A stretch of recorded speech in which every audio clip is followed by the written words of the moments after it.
Okay, hi. Today I'm going to make lubia polo. Lubia polo is, again, a very traditional Persian dish. And the version that I'm making is intended for sort of novice Persian cooker. It's not a cooking people. It's not intended for very experienced Persian woman. So this is pretty much, I'm doing it for my own kids and friends. And it's a more simplified version, but 98% going to taste the same as what otherwise going to look like. So I'm making it for 8 people. The ingredients are about 3 pounds of ground beef. You can use also solid meat. But I like ground beef because it's easier. You know when it's cooked, when it's ready. Again, your first time cooking Persian food, this would be faster. But you can also use regular meat and cut it into small pieces. You can find other recipes online that shows you that. About 1.5 medium-sized onion diced. About 1.5 pound green onion cut into small pieces like this. Okay, and I'm making for 8 people. Again, I'm using a basmati rice, extra clean. And this is a 6-ounce glass. Usually one of these 6-ounce glass is good for 2 people. So I put 4 of these glasses inside here. And as you can see, this is my rice. Now, the spices, all you need is turmeric, cumin, ground pepper, salt, tomato paste. And also I have prepared some saffron water, which is basically taking saffron, boil it in the water to get all the color and essence out. Makes it a lot easier when you add it to the food. Now you don't have to grind it and worry about whether you're getting all the flavors out. Okay, so this is how you start. Again, every Persian dish starts with cooking the onion.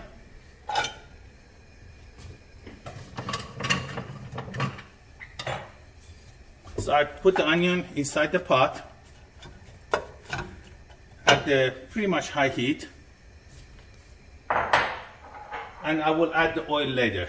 This way, I usually like to cook the onion first by itself to get some of the moisture out, then I add the oil. That way you won't get as much splattering.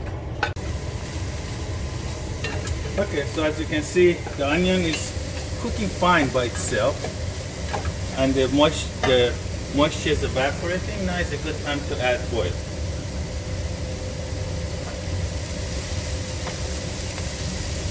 This is the extra virgin olive oil.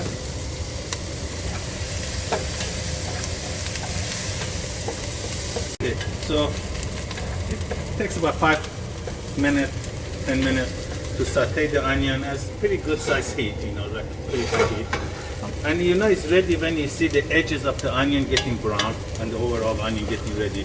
You don't want to overdo it because you want some of that onion flavor going to the meat. So now I just take the meat and put it here.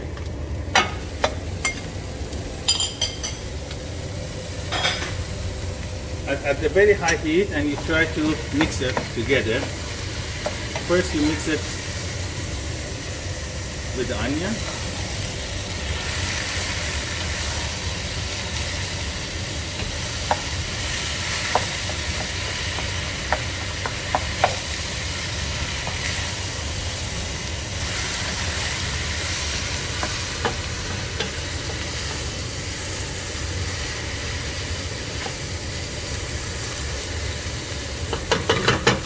Now is a good time to add the spices.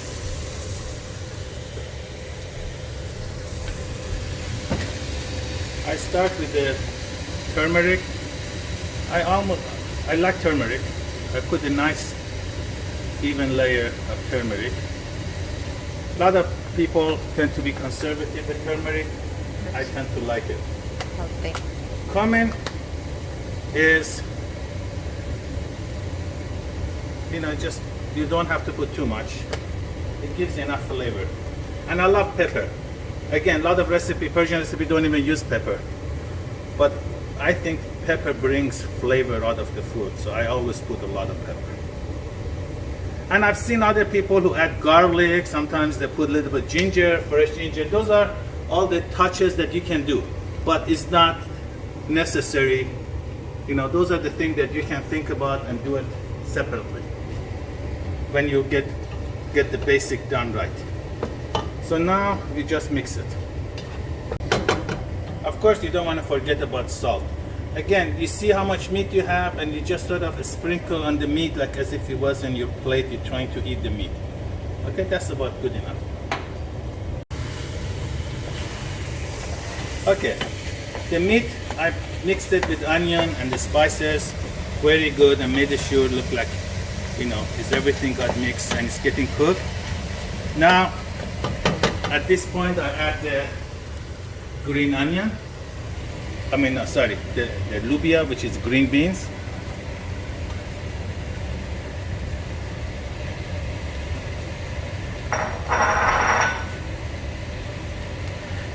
Now this one, I just mix it.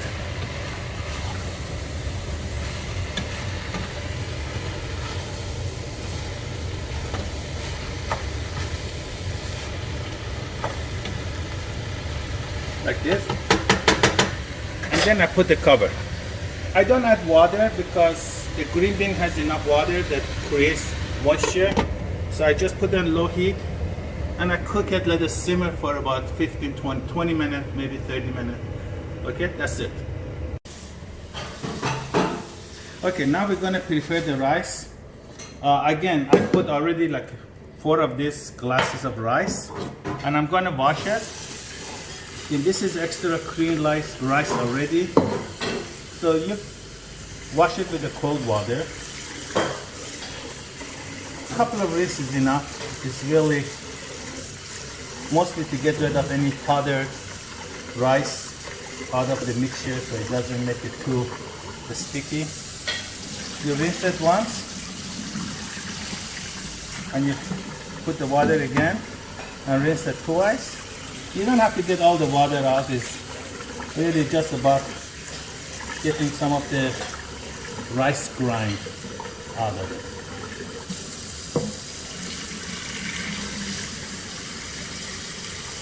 And then you can put water. You can use hot water if you want. It boils faster. And the amount of water you put on it here is not that critical because you're going to rinse it anyway. It's better be a little bit more than less because you don't want to run out of water. Okay, so I put about 1 inch above the rice.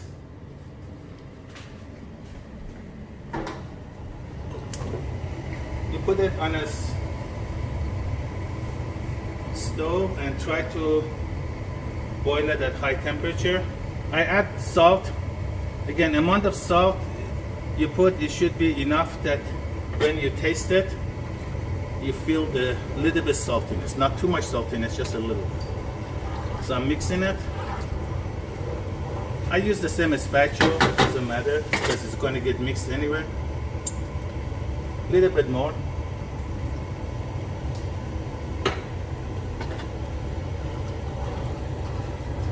We let this boil. Okay, the meat, while the rice is getting ready, the meat's been cooking for about 15 minutes and low level heat. Now you add some tomato paste. Okay, I don't add the tomato paste at the beginning because then this can get cooked, and with the tomato, sometimes you get the bottom burnt. So I put, this is for 8 people, so I put like I like tomato paste, so I put like a 4 tablespoons of the rice. I mean the tomato. And then I mix it and let it simmer further while the rice is getting ready. It's not important for this.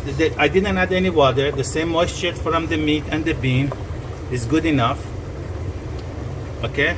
And then when you put it in the rice, it cooks further and everything gonna be mixed well. So we don't have to worry about it too much. Again, there's a lot of meat here for 8 people. So this is getting ready while I'm gonna prepare the rice. The rice is boiling and it's foaming. So now let me see if it's ready.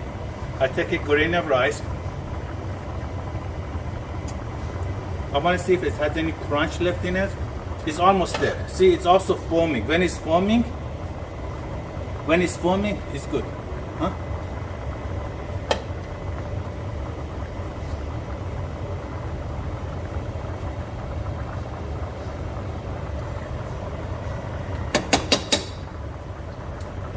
It still has a little crunch. So I let it cook a little bit more. You always want to mix it a little bit so that the rice cook evenly. That's the only reason you mix it. You don't need to mix it too much. But you can see it's nicely boiling. And you can see the water level is not that important. It's important to be more so it doesn't dry up. So I picked it up and I strain it. I don't like to use pressure cooker, rice cookers or anything. I do it in a nice pot. And then when I put it here, I rinse it with the cold water. It doesn't take too much to cool it off. You want to cool off the rice because you don't want it to keep cooking unevenly. So you want to be all the rice cooked the same amount. So I put my hand, it looks cool enough, that's it. So this is getting ready. Now I want to prepare the rice. So I put a little bit of water here. Okay. Mm-hmm. I bring it. Today I'm not going to use potato bottom. I'm going to use lavash. So I'm going to put this on high heat. So the water is boiling. You can add butter at this point, or you can use oil. You put oil with the water. The reason I put a lot of water here is because it helps the rice and the bread get crispy, and also they don't get burned. So you can use lavash bread. It's important to put good amount, a double layer, because this is very thin, and if you don't put enough, it gets burned fast. So it's okay to double it.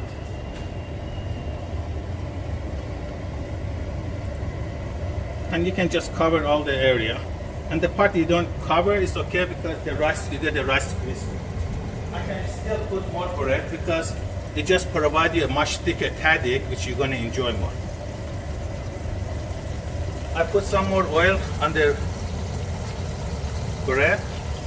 And here for some additional flavor, this is not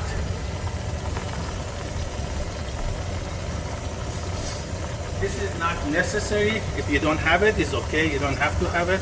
But I'm adding for a little bit fanciness. I put some saffron water essence to give this tahdig, which is a very important part of Persian food, more flavor.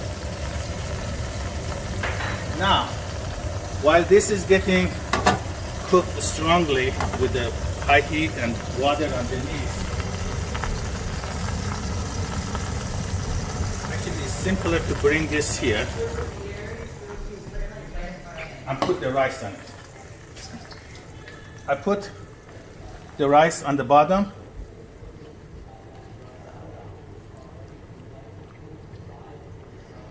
Okay.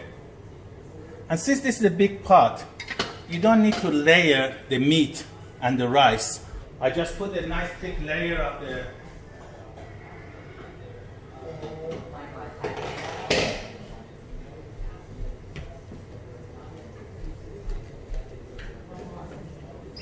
okay. You see, this has got all cooked. I put that. Yum, yum. I put that on top. Now, instead of green bean, you could have used orka, you could have used mushroom, you could have used any other kind of vegetable, but then it wouldn't be called lubia pollo, it would call something else. But the essence of the cooking, the Persian pilaf like this, is the same. And again, like instead of ground beef, you could have used you know, regular meat chopped in small pieces and cooked similarly. The only problem with that is that you need to make sure the meat is fully tenderized.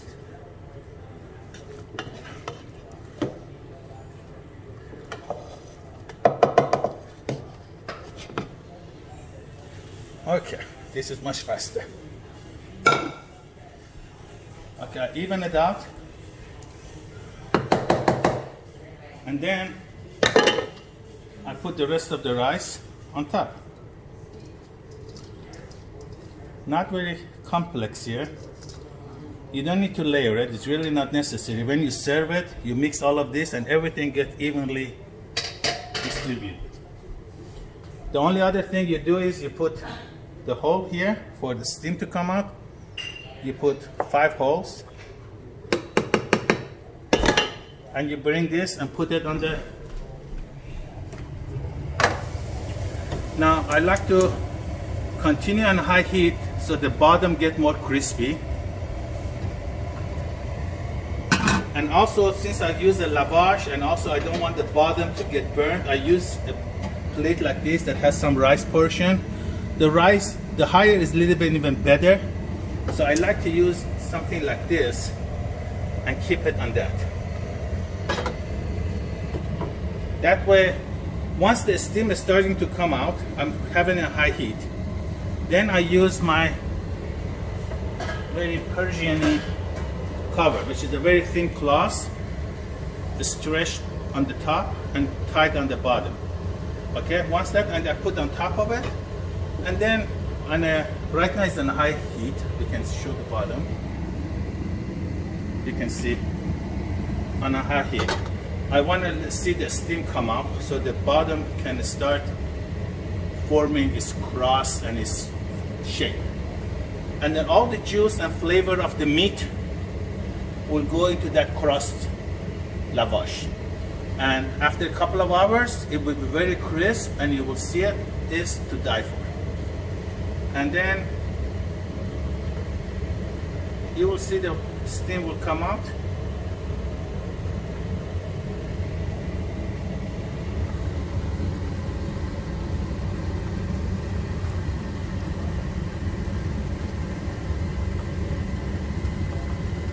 Yeah, you see the steam's coming out. Now I put this cover nice and tight, okay?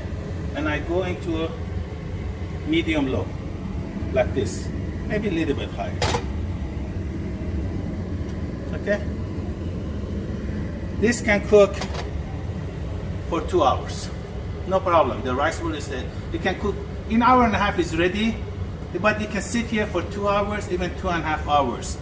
It's still the same thing. All it means the bottom gonna get more crispy. The only thing you have to be careful, you don't end up burning the bottom. Okay, so that's why you keep it on low heat. Okay, it's been simmering at the basically minimum heat for about 1.5 hours. Okay, so now I remove the cover. You can see all the steam coming out. This is how it looks like. Now I'm gonna use the cold water and just rinse the bottom. You hear the sound?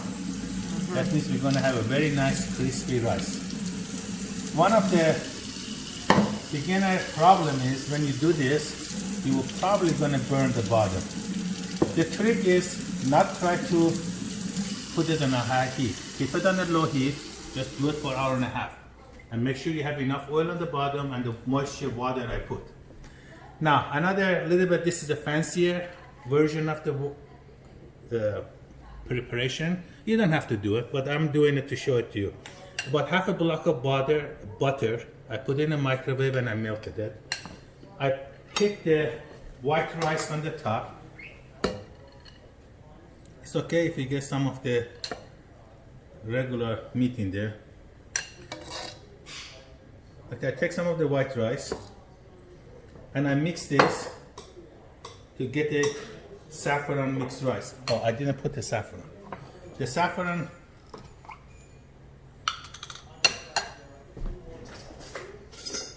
okay, I have the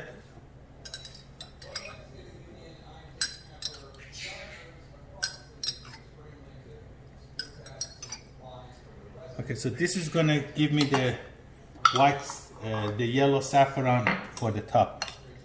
So I mix it here.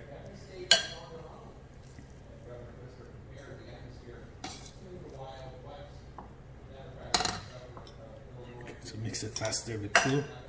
So now you're getting nice yellow aroma. That this is for decoration. Mixed with the butter. If you notice, I didn't put oil when I was preparing the rice. Now I will mix this. Let me have it. It's far easier to do it with two. You mix the rice.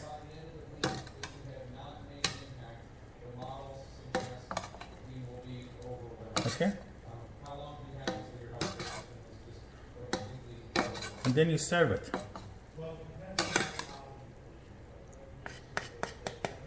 Okay, so I'm gonna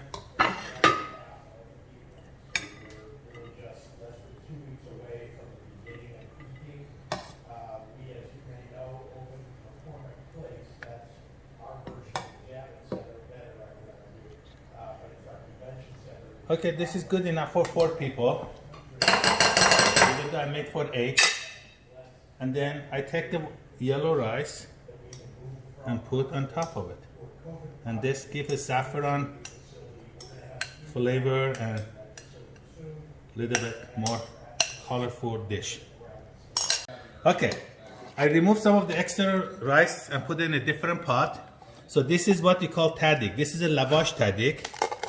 And we cut it into pieces. And this is full of flavor. And you serve this in a different plate. And this is what everybody's going to be fighting for.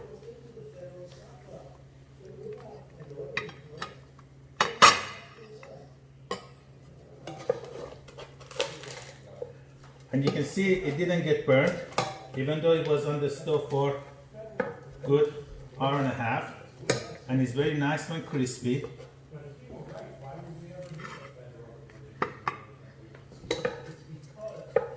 And colorful. Okay? Enjoy. Thank you, Steve.